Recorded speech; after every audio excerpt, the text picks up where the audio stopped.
నామానికి స్తోత్రం కలుగుగాక. హల్లెలూయా హల్లెలూయా. దేవుని నామానికి స్తోత్రం కలుగుగాక. కూర్చున్న మీ అందరికీ ప్రభుయేసు నామములో శుభ సందర్భంగా ఈరోజు దేవుని యొక్క వాక్యాన్ని మనం ధ్యానం చేద్దాం. రాత్రి కాలం దేవుని యొక్క వాక్యంలో ఉండి ఒక అంశ భాగాన్ని మనం జ్ఞాపకం చేసుకుందాం. మన వారం మనం విన్నాం. అయితే మరొకసారి ఆ మాటలు మనం జ్ఞాపకం చేసుకుందాం. క్రీస్తు శిలువ ప్రవచనాల నెరవేర్పు అనే ఒక హెడ్డింగ్ పెట్టి యేసుక్రీస్తు శిలువ వేయబడడానికి కారణమేంటి, ఆయన ఎలాగో శిలువ వేయబడ్డాడు అని చెప్పి ఆ యేసుక్రీస్తు శిలువలో చేసిన ఆ బలియాగము పూర్వము లేదా క్రీస్తు పూర్వం జరిగిన ప్రవక్త పలికిన మాట నెరవేర్చబడిందని మనం చెప్పుకున్నాం. స్తోత్రం. హల్లెలూయా హల్లెలూయా. అయితే అందులో భాగంగా 4 మాటలు మీకు జ్ఞాపకం చేశాను. ఏం చెప్పారంటే, మొదటి మాట సర్పములకు స్త్రీకి స్త్రీ సంతానములకు వైరం ఉన్నదని, క్రీస్తును శారీరకంగా గాయం చేయబడ్డాడని, మానసికంగా గాయపడ్డాడని, ఆత్మీయంగా గాయం చేయబడ్డాడని, ఈ 4 మాటలు మనం జ్ఞాపకం చేసుకున్నాం.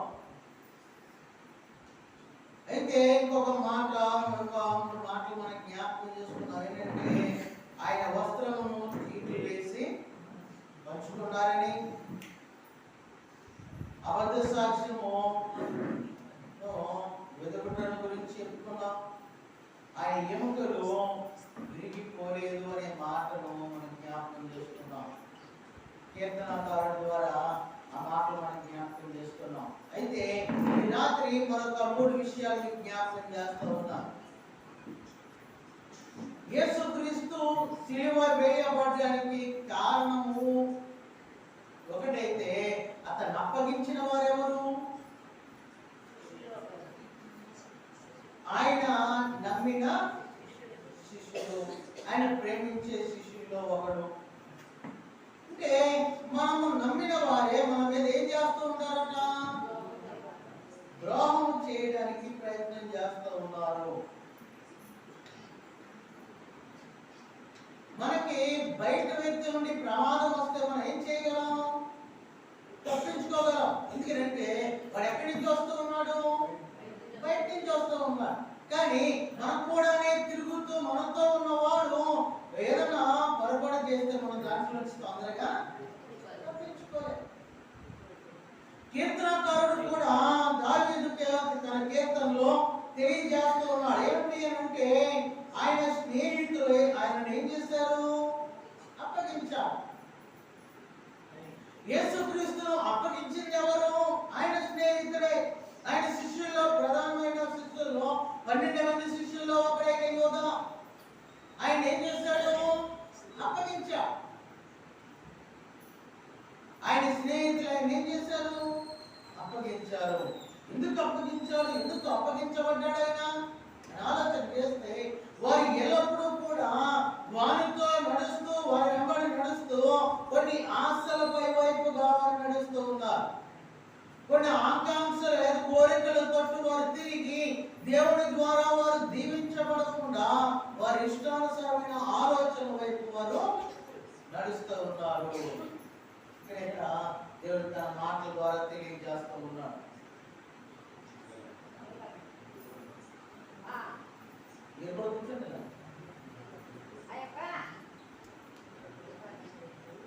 దేవునికి స్తోత్రం కలుగుగాక. హల్లెలూయా. వాక్య భాగాన్ని మనం చదువుదాం. 41వ కీర్తన భాగం, 41వ కీర్తన భాగం 9వ వచనాన్ని మనం చదువుకుందాం. 41.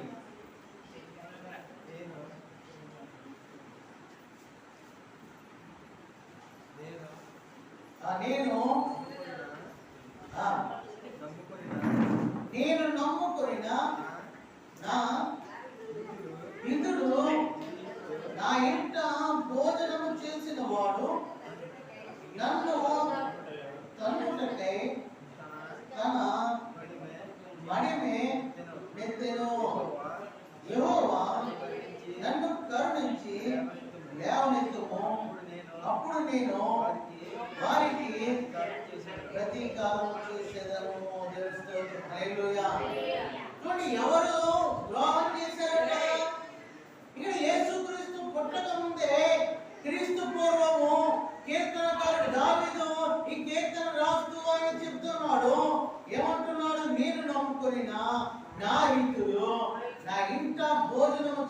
వాడు నన్ను తన్నాలని తన మడమను ఎత్తాడట.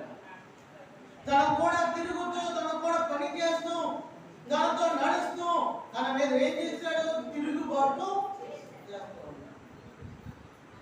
అతన్ని నమ్మాడు, కానీ అతను ఏం చేశాడు? మోసము. అయితే అటువంటి వారి మీద నాకు అధికారము, నన్ను కరుణించమని దేవునికి తన ప్రార్థన చేస్తూ ఉన్నాడు. దేవునికి మొరపెడుతున్నాడు, అయ్యా నువ్వు నాకు సహాయము చేయాలి. ఈ రాత్రి దేవుని యొక్క వాక్యాన్ని వింటున్న మనము మన స్నేహితులను లేదా మనం నమ్మిన వారిని మనం ఎప్పుడు కూడా ఏం చేయకూడదట? మోసము. అలా చేస్తే దేవుని పిల్లలుగా మనం పిలవబడమని దేవుని యొక్క వాక్యం ఖచ్చితంగా చెప్తా ఉంది. దేవుని యొక్క పిల్లలుగా, దేవుని యొక్క వారసులుగా మనం ఉండాలి అంటే, దేవుని చిత్తానుసారంగా నడవాలి అంటే, ఎదుటి వ్యక్తిని మనం మోసం చేయడం కాదు, వారికి సహకారం మనము. నీ శత్రువు కొరకు సహాయం చేయాలి, ఒక కొరకు ప్రార్థన చేయమని దేవుడు చెప్తూ ఉంటే, నీ సోదరుని నమ్మిన వాడిని మనం ఏం చేస్తున్నాం? మనం మోసం చేస్తా ఉన్నాం. అయితే అటువంటి స్థితిలోనికి నీవు వెళ్ళొద్దు. అటువంటి వారి దగ్గర జాగ్రత్త కలిగి ఉండమని దేవుని యొక్క వాక్యం చెప్తూ ఉంది. నేను నమ్మిన వారే, నా ఇంట్లో భోజనం చేసిన వారే మళ్ళా ఏం చేస్తున్నారు? తిరిగి నా మీద ఏలుబడి నాకు ద్రోహం చేస్తూ ఉన్నారు. అయితే వారికి నేను ప్రతీకారం చేయడానికి నాకు నీ కరుణ కావాలి. నువ్వు నన్ను కరుణించేయా, అప్పుడే నేను వారి మీద ప్రతీకారము. నా శత్రువు నా మీద ఉల్లసింపక యుండుట చూడగా నేను నీకు ఇష్టడనని తెలియనాయను. దేవుని స్తోత్రం, హల్లెలూయా. ఎప్పుడైతే వారు తన స్నేహితుల మీద అయితే తను నమ్మిన వాడిని ఎప్పుడైతే తనడానికి చూశాడో, వారు తన్నిన తర్వాత ఉల్లసించడానికంటే సంతోషించడానికి దేవుడు వారికి ఏమి ఇవ్వలేదట? అవకాశము ఇవ్వలేదు. కాబట్టి నీవు నా పక్షాన ఉన్నావని నేను నమ్ముతూ ఉన్నానంటూ ఉన్నాడు. స్తోత్రం, హల్లెలూయా. అంటే మనుషుడు వ్యతిరేకపడొచ్చు, కానీ మనుషుడు మనల్ని ఇబ్బంది పెట్టొచ్చు, కానీ దేవుడు విడిచిపెట్టేవాడు. ఆయన మనల్ని ఆదరించే దేవుడు, ఆయన మనల్ని ఆదుకునే దేవుడు. అందును బట్టి దేవునికి మనం కృతజ్ఞతాస్తుతులు చెల్లించాలి. ఆయన నామమును మనం హెచ్చించాలి. ఇందువలే పొరుగు వాడిని ప్రేమించమన్నాడు, కానీ ఈ పొరుగు వాడిని పడేయాలని చెప్పి నువ్వు ఎప్పుడూ కూడా చూడద్దు. నీకు చేతనైతే మేలు చేయి, లేకపోతే ఊరకుండు. నీ స్నేహితుడు నీ మీద నమ్మకం కలిగి వచ్చినప్పుడు వారికి నువ్వేం చేయకూడదట? మొక్కము తెప్పొద్దని దేవుని వాక్యం ఖచ్చితంగా చెప్తూ ఉంది. తన కష్ట సమయాల్లో నీ గుమ్మం దగ్గరకు వచ్చిన వాడు నువ్వేం చేయకూడదు? అతను నిన్ను అడిగితే నువ్వేం చేయకూడదు? సహాయం చేయాలి. నువ్వు చేయగలిగినంత నీవు, వారు అడిగినంత మనం చేయకపోవచ్చు, చేయగలిగితే మనం చేయాలి. లేకపోతే చేసే వారికి ఏం చూపించాలి? మనం దారి చూపించాలి. నేను చేయలేను, వాళ్ళ వ్యక్తి ఉన్నాడు అతని దగ్గరికి, వారి సహాయము అంటే మనం ఏం చేయాలి? మన ప్రయత్నం అనేది మనం చేయాలి. అలా చేసినప్పుడు దేవుడి ద్వారా మన దీవెనలు పొందుకుంటాం. అదే మాట కీర్తనకారుడు మరొక మాట తెలియజేస్తున్నాడు. చూడండి, 55వ కీర్తన భాగాన్ని చదువుకుందాం. 55వ కీర్తన 12వ వచనం నుండి ఇక్కడ వచ్చిన మనం చదువుకుందాం. నన్ను దూషించువాడు శత్రువు కాదు, శత్రువు అయిన ఎడల నేను దానిని సహింపవచ్చును. నా మీద మిట్టపడవాడు, నా యందు పగపెట్టిన వాడు వాడు కాడు. అట్టివాడైతే నేను దాగి ఉండవచ్చును. ఈ పని చేసిన నీవు నా సహకారివి, నా చెలికాడవు, నా పరిచయుడవు. మనము కూడి మధురమైన గోష్ఠి చేసి ఉన్నవారము ఉత్సవమునకు వెళ్ళు సమూహముతో దేవుని మందిరమునకు పోయి ఉన్నవారము. స్తోత్రం. హల్లెలూయా. చూడండి, ఎవరికి చెప్తున్నాడు ఈ మాట? తన స్నేహితులతో చెప్తా ఉన్నాడు. అయ్యో, నేను ఒకవేళ కనుక నన్ను దూషించేవాడు నా శత్రువు కాదు. నన్ను దూషించేవాడు ఎవరు? నా శత్రువు కాదు. నా శత్రువు అయితే నేనేం చేస్తాను? నేను దాన్ని సహించవచ్చును. నన్ను దూషించేవాడు, నన్ను హేళన చేసేవాడు, నన్ను బాధ పెట్టేవాడు, నా మీద నిందలు వేసేవాడు, నన్ను చెడ్డగా మాట్లాడేవాడు ఎవరు? నా పగవాడు, నా శత్రువు కాదు. నా శత్రువు అనుకోండి, నేనేం చేస్తాను? జాగ్రత్తగా ఉంటా. లేకపోతే నేను దాన్ని ఏం చేస్తాను? శత్రువు కాబట్టి నేను మూలకెళ్ళి దాక్కుంటాను. ఎందుకంటే నన్ను దూషించేవాడు ఎవరు? నా శత్రువు. కాబట్టి వాడి చేతి మకానికి వెళ్ళి నేను కూడా ఎదురు దెబ్బలాడితే ఆ గొడవ ఇంకా పెద్దది అయిపోద్ది. వాడికి నాకు తేడా లేదు కాబట్టి నేనేం చేస్తాను? సహించి నా ఇందులో. ఒకవేళ కనుక నా మీద మిట్టపడేవాడు నా ఎందుకు పగపెట్టిన వాడు కాడు. మిట్టపడినవాడంటే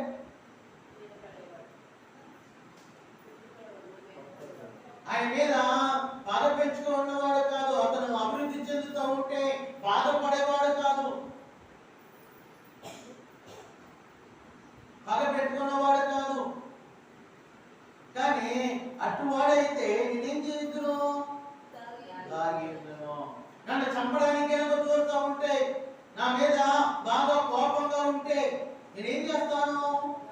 దాక్కున్నాను. ఎందుకంటే వాడు నా మీద ఏం చేశాడు? పగపట్టు ఉన్నాడు.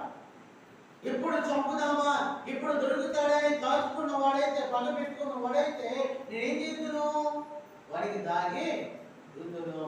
కానీ వీళ్ళు ఎవరు కూడా కాదు. నువ్వెవరు? ఈ పని చేసిన నీవు ఎవరు? నా సహకారివి, నాకు సహాయం చేయవాడు, నా చెలికాడవు, నా పరిచయుడవు. అంటే నాకు తెలిసిన వాడవు నీవు, నాతో కలిసి నడిచేవాడు, నన్ను అనుదినము కూడా పరిశీలన చేస్తున్నవాడు, నీ నడిచిన నడకేంటో, ఎక్కడికి వెళ్తున్నానో, ఏం చేస్తున్నానో అన్ని కూడా ఎరిగిన వాడు. అటువంటి వాడు నీవు ఈ పని చేయవచ్చు. మన ఇద్దరం ఎలా ఉన్నామనంటే ఏం చేస్తాడట? మనము కూడి మధురమైన గోష్ఠి చేసి ఉన్నవారము.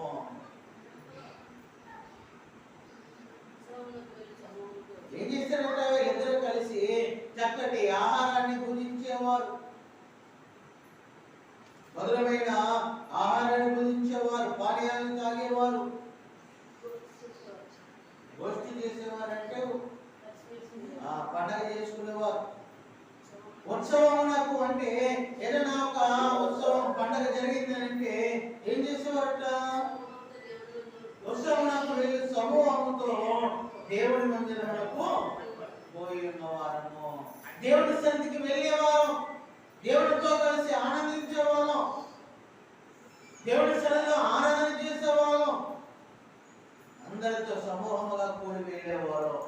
కానీ ఇటువంటి నీవు చేయటము మంచిదా? భగవాను చేశారంటే ఒక అర్థం ఉంది, నా శత్రువు చేశాడంటే ఒక అర్థం ఉంది. కానీ నీవు చేయటంలో అర్థం ఏమైనా ఉందా? యేసుక్రీస్తును పట్టించింది ఎవరు? బయట వ్యక్తి కాదు. ఈయన దేవదోషణ చేస్తున్నాడన్న వ్యక్తి కాదు. ఈయన దేవుని రాజ్యాన్ని స్థాపిస్తున్నాడని అన్నవాడు కాదు. దేవుడితో కూడా ఉండి ఆయన చేసిన అద్భుతాలను చూశాడు, ఆయన చేసిన ఆశ్చర్య కార్యాలను చూశాడు. ఆయన ద్వారా మేలు పొందుకున్నాడు.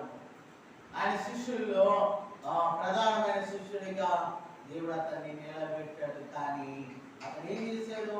నమ్మకంగా ఉంటూ ఆయన మీద నేరారోపణ, ఆయన్ని పట్టిస్తూ ఉన్నాడు. ఆయన్ని ఏం చేశాడు? మరణానికి అప్పగించినట్టుగా మనం చూస్తూ ఉన్నాం. హల్లెలూయా. ఈ రాత్రి కాల సమయంలో మనం నమ్మిన వారిని మనం ఎప్పుడు కూడా ఏం చేయకూడదట? ద్రోహం చేయకూడదు. యోసేపు తన అన్నలో ఏం చేశారు? నమ్మివేశారు. ఉదాహరణ మనం చూస్తే మత్తయి సువార్త 26వ అధ్యాయంలో చక్కని మాట కనబడుతుంది అక్కడ. మత్తయి సువార్త 26వ అధ్యాయము 47వ వచనం చదువుకుందాం. మత్తయి సువార్త 26:47. ఆయన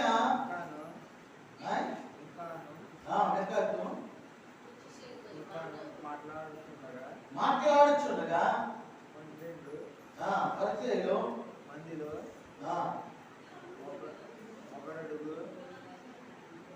పరిచయలో ఒకడు యోధ వచ్చెను.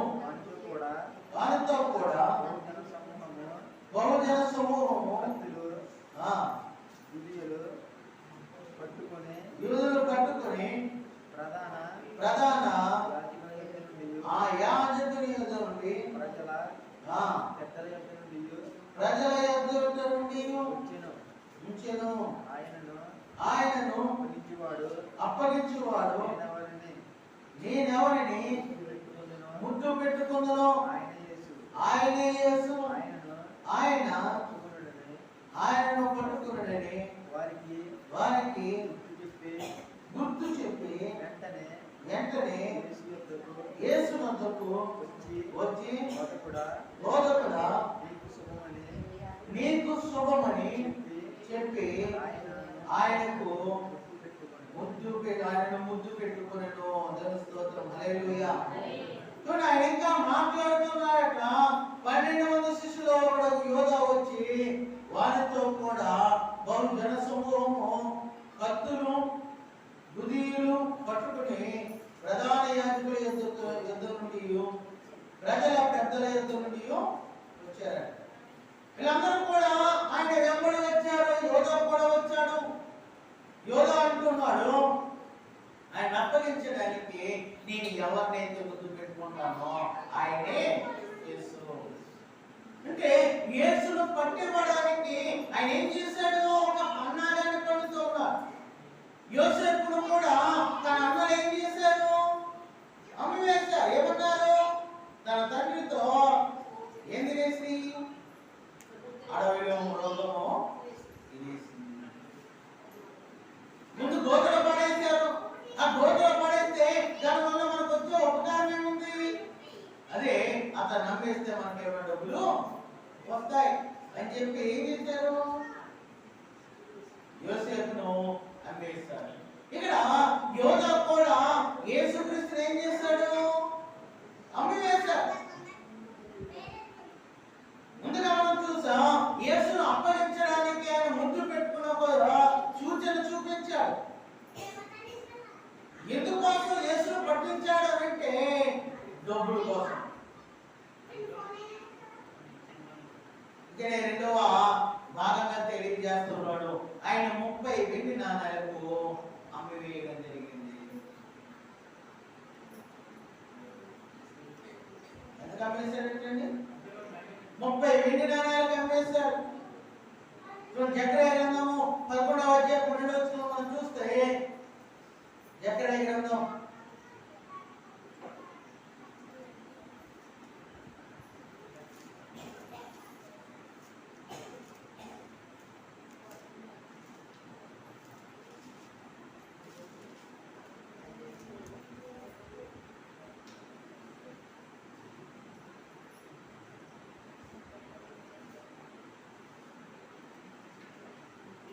11వ అధ్యాయము 12వ వచనం చదువుకుందాం.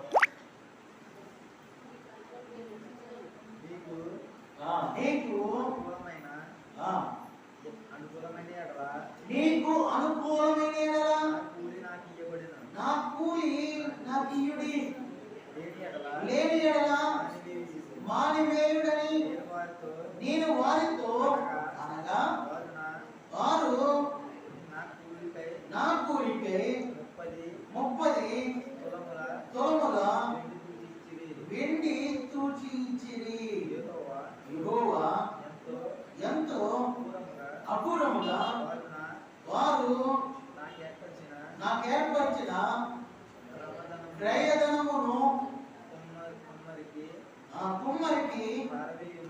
పారవేయమని నాకు ఆజ్ఞ ఇయ్యగా నేను ఆ 30 తులముల వెండి తీసుకుని యెహోవా మందిరములో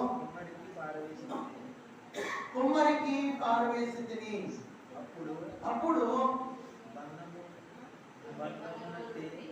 బంధమును బట్టి నా రెండవ కర్రను తీసుకుని యూదా వారికి ఇశ్రాయేలు వారికి కలిగిన సహోదర బంధమును భంగము చేయనట్లు దాని విడిచి తిని. దేవుని స్తోత్రం, హల్లెలూయా. ఇక్కడ ఇశ్రాయేలు ప్రజల గురించి ఆయన మాట తెలియజేస్తున్నాడు. యేసుక్రీస్తు పుట్టక ముందు జకర్యా ప్రవక్త ద్వారా దేవుడు చెప్తున్న మాట, ఆయన కొరకు ఆయన ఏమని చేస్తున్నాడు? నేను చేసిన పనికి నాకేం కావాలి? కూలి కావాలి. నాకు ఎంత ఇవ్వాలనుకుంటున్నారో అంత కూలి నాకు ఇవ్వండి. ఉంటే ఇవ్వండి, లేకపోతే లేదు అని అన్నాడు. అంటే ఆయన ఏమన్నారు? 30 వెండి నాణాలు చూసి ఇచ్చారు. ఆయన చేసిన పనికి ఏం చేశారు? 30 వెండి నాణాలు చూసి. ఈ 30 అనే మాట మరొక చోట ఎక్కడ రాయబడ్డది? ఇక్కడ ఎక్కడ చెప్తున్నాడు? ఇదిగో 30 వెండి నాణాలకి యేసుక్రీస్తును. అంటే ఎక్కడైతే ఏ పని కొరకైతే ఆయన ఈ లోకానికి వచ్చాడో ఆ పని పూర్తి చేసుకోవడానికి ఆయన ఏం చేయబడ్డాడు? తన కూలి ఎంత ఇవ్వబడ్డది? 30 వెండి నాణాలు ఇవ్వబడ్డాయి. అయితే ఆ క్రయధనాన్ని బట్టి అక్కడ మనం చూస్తున్నట్లయితే, ఆ వాక్యాన్ని మనం జాగ్రత్తగా గమనించినట్లయితే ఆయన కూలి అడిగాడు కదండి. చదివిన మాటలో జకర్యా గ్రంథంలో మనం చదివితే కూలి అడిగితే 30 వెండి నాణాలు చూచి ఇచ్చారట. యెహోవా ఎంతో అపురముగా వారు నాకు ఏర్పరిచిన క్రయధనము. క్రయధనం అంటే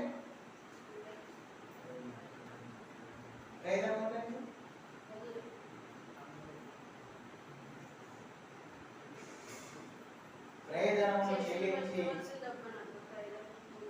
మనము ఎంత కొరకైతే మనం ప్రాణం పెట్టాలో, లేదా ఎంత ఈ ఒక వస్తువు విలువ ఎంత ఉందో ఆ విలువను మనం ఏం చేయాలి? చెల్లించాలి. ఆ శ్రమను చెల్లించిన తర్వాతే ఆ బహుమానం అనేది మనకి ఇవ్వబడుతుంది. పుట్టుకడికి వెళ్ళాం, ఒక వస్తువు కావాలి. మన క్రయాన్ని అంటే మన కష్టార్జితాన్ని అంతటిని కూడా మనం అక్కడ పెట్టి ఏం చేస్తాం? ఆ వస్తువు కొనుక్కుంటాం. ఈ రోజుల్లో మనం ఒక పని చేస్తే చాలా డబ్బులు వస్తున్నాయి. కానీ ఆ రోజుల్లో ఎలా ఉండేది? పని చేస్తే ఏమిచ్చేవారండి? పెద్దలకు బాగా తెలుస్తుంది. పనికి వెళ్ళినప్పుడు రోజంతా పని చేస్తే ఎన్ని ఇచ్చారండి? బియ్యం కొంచెం అంటే 30 వెండి నాణాలు చెల్లించారు. హల్లెలూయా. అంటే దేవుని యొక్క వాక్యాన్ని వింటున్నాం మనము. దేవునికి ఏం చేయకూడదు? లెక్క అనేది పెట్టకూడదు. అందుకని మీ కుడి చేతితో వచ్చేది ఎడం చేతికి. దేవుడి పని కొరకు మనం ఎంత విస్తారం చేస్తే అంత విస్తారంగా దేవుడు మనల్ని ఏం చేస్తాడు? ఆశీర్వదిస్తాడు. కానీ మనం లెక్క చూసుకుని ఎప్పుడు కూడా దేవుడి పనికి ఇవ్వకూడదు. మనం అనుకున్న దానికంటే ఎక్కువ, అయ్యో నా దగ్గర ఇంట్లో డబ్బులు లేవు కదా, ఇంతే ఉన్నాయి కదా, ఇంతే చేద్దామనంటే దేవుడు అంటాడు దాన్ని నేను దీవిస్తాను అని అంటాడు. కానీ మనకున్న దాని మీద ఎక్కువ దేవుడికి ఇస్తే మరింత ఆశీర్వాదం అనేది దేవుడు మనకి చేస్తాడు. కాబట్టి ఇక్కడ అంటాడు 30 వెండి నాణాలకు ఏం చేస్తారు? ఆయనను అప్పగించాడు. కానీ ఆ వెండి నాణాలు ఆయనకి ఏమైనా ప్రయోజనం కలిగించాయా? యోధా ఏమైనా వాడుకున్నాడా? దాచుకున్నాడా? లేదు. మరలా వారికి తిరిగి ఎక్కడైతే ఆ ప్రయోజనాన్ని తీసుకున్నాడో అక్కడే దేవుడి మందిరంలోనే వారికి మరలా తిరిగి నేను చేసినది తప్పు. అదే మాట తెలియజేస్తున్నాడు. ఇశ్రాయేలు యొక్క బంధమును విరగొట్టడానికి ఆ బంధము ఎంత ఆగిపోయిందట? 30 వెండి నాణేలకి అక్కడ విరగొట్టబడింది. ఇశ్రాయేలుతో దేవుడితో ఉన్న బంధాన్ని ఏం చేశాడు? అక్కడ ఆ కర్రను విరగొట్టినట్లుగా చూస్తున్నాం. యోధా వారికి ఇశ్రాయేలు వారికి కలిగిన సహోదర బంధమును భంగము చేయనట్లు దాన్ని ఇశ్రాయేలులకు అందరికీ కూడా ఆ రోజుల్లో ఏం చేసేవాడు? ఒక్కొక్క తెగ వారికి లేతే ఒక్కొక్క వంశం వారికి ఒక్కొక్క కర్ర ఉండేది కదా. చాలాసార్లు మనం చెప్తున్నాం. అందుకనే యెషయా పొద్దు నుండి చిగురు పుట్టిననే మాట ఎక్కడ వచ్చింది? అక్కడ పెట్టిన కర్ర ఏం చేయబడ్డదట? చిగురించబడింది. అందుకనే దేవుడు ఆ మాట తెలియజేస్తున్నా. ఇక్కడ ఆ కర్రలను ఒక్కొక్క తెగకి ఏం చేసేవారు? ఒక కర్ర తెచ్చేవారు.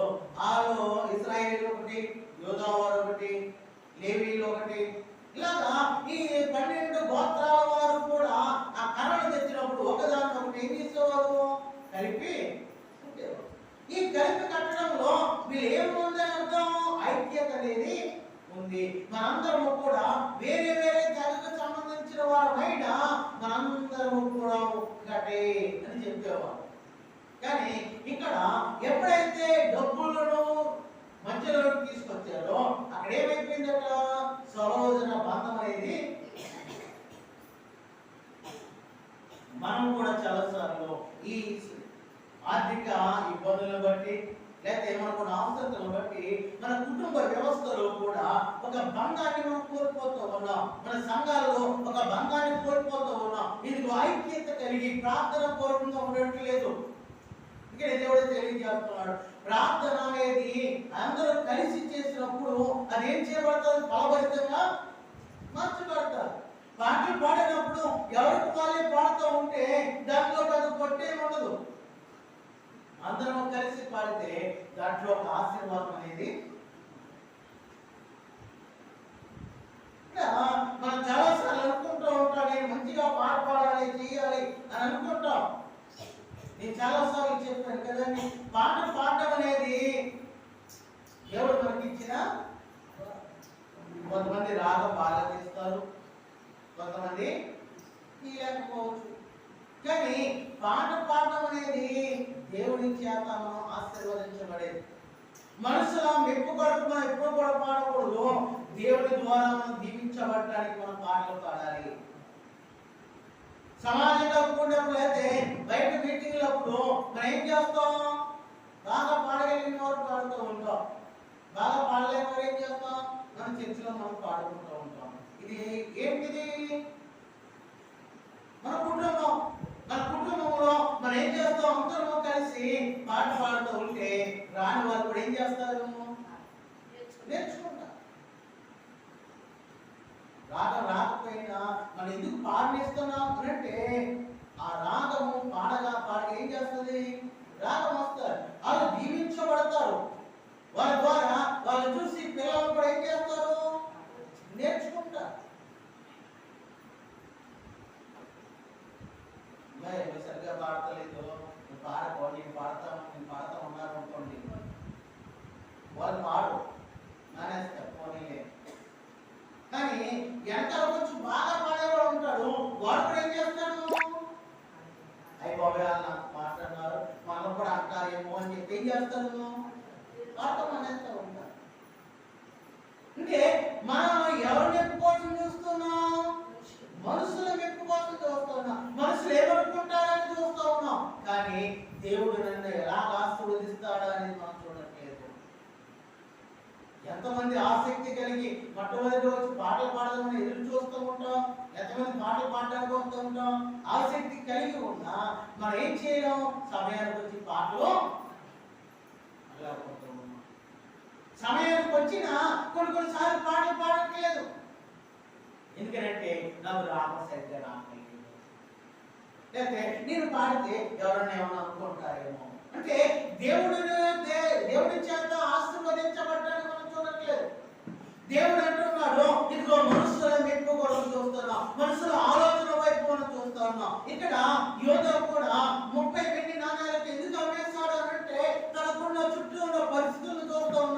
రోజుల్లో అంతా కూడా ఏమైంది? డబ్బే.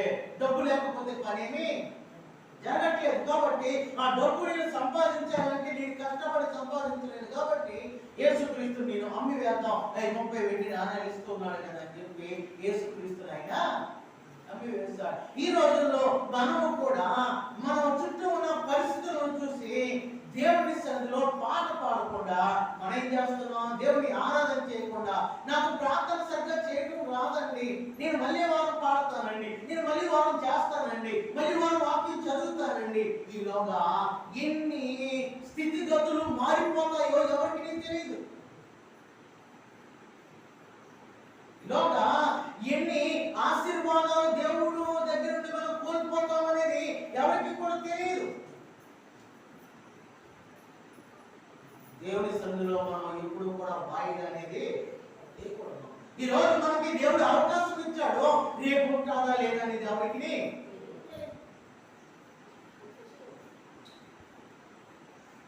మనం చాలాసార్లు మనసులో మెప్పు కొరకు లేదా మనసులో ఆలోచనల కొరకు ఎవరైనా ఏమైనా అనుకుంటారేమో అని మనసులో తట్టు చూస్తున్నాము, కానీ దేవుని తట్టు మనం చూడట్లేదు. అయితే యోధ 30 వెండి నాణ్యాలకు ఎలా చేశాడు? మనం కూడా దేవుని సన్నిధిని అలాగా అమ్మిచేస్తూ ఉన్నాం. ఎవరికి అమ్మేస్తూ ఉన్నాం అని అంటే మనుషులకు మనము అమ్మేస్తూ ఉన్నాం. మనుషుల మాటలకు మనం అమ్మేస్తూ ఉన్నాం. దేవుని ఆరాధించడానికి కానీ దేవుని గణపరచడానికి కానీ మన సిద్ధపాటు కలిగి ఉండట్లేదు. ఎప్పుడు ఒకరే ప్రార్థన, ఎప్పుడు ఒకరే వాక్యం, ఎప్పుడు ఒకరే పాటలు, ఎప్పుడు ఒకళ్ళే ఆరాధన. మీతో వాళ్ళు ఎప్పుడు దీవించబడతావు? నువ్వు దేవుని సన్నిధిలో ప్రార్థన చేస్తున్నప్పుడు నీ ప్రార్థన దేవునికి వినబడినప్పుడు దేవుని ద్వారా ఆశీర్వాదం అనేది వస్తుంది.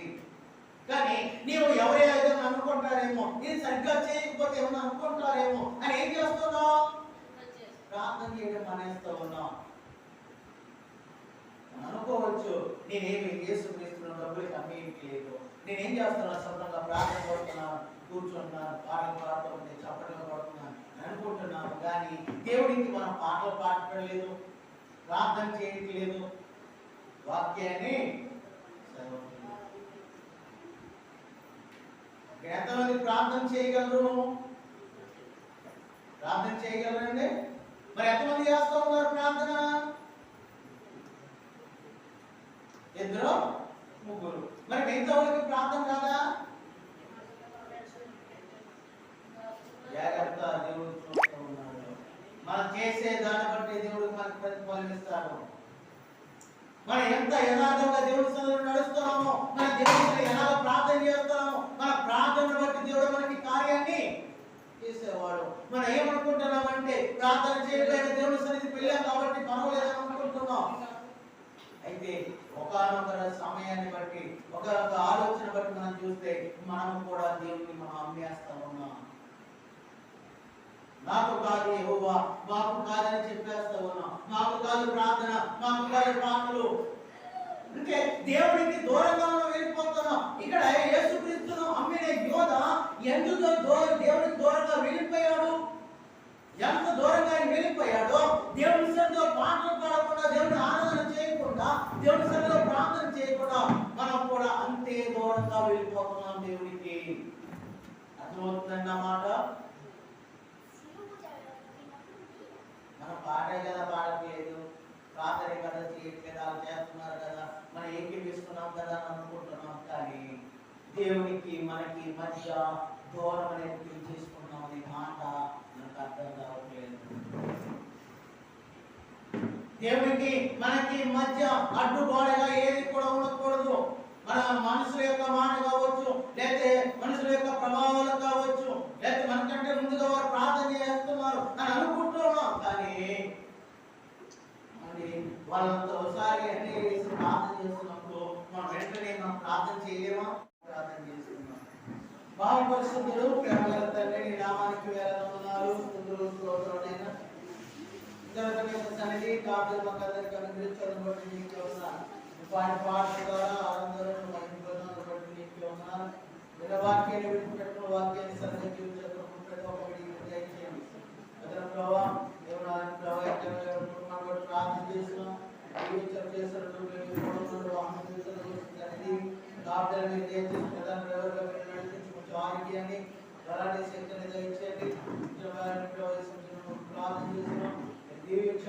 ఆరోగ్యాన్ని బలాన్ని శక్తిని మీరు దయచేయండి అయినా మీ కుటుంబాన్ని మీరు దీవించి చంద్ర కుమారులను దీవించండి ఎదురుబాటు చేసిన ప్రభావ అటు మీతో ఆకలి దయచేసి నడిపించడానికి పొందాలి తెలుగు మాటల ప్రభావ దేవుని వారి ప్రార్థన చేసిన మాట ప్రభావ మాట చేసిన ఆరోగ్యాన్ని బలాన్ని శక్తిని దయచేయండి ఇప్పుడు మేము తీసుకుంటున్న ఫలాలను బట్టి వారి ప్రార్థన చేసిన చేశారు దూరంతో ప్రతిఫలం కుటుంబాన్ని వేటిగా నడిపించాము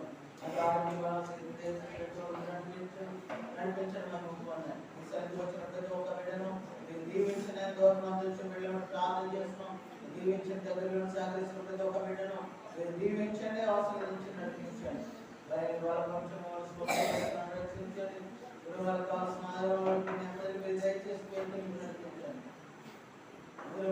ఇప్పుడు జ్ఞాపకం తీసుకున్నారు కావాల్సిన సౌందర్యం ఉన్నత ఆశీర్వాదం దీవున మెండుగా అనుగ్రహించి నడిపించడం ఏ దీవించిన ప్రతి ఒక్క బిడ్డను దీవించండి ప్రయాణంతో చేర్చి తృప్తిపరిచి నడిపించడం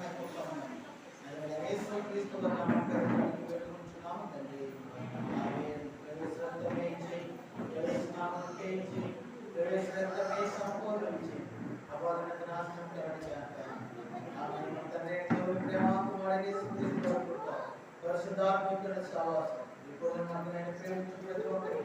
ఇప్పుడు ఎల్లప్పుడూ సదాకాలం దేవుడితో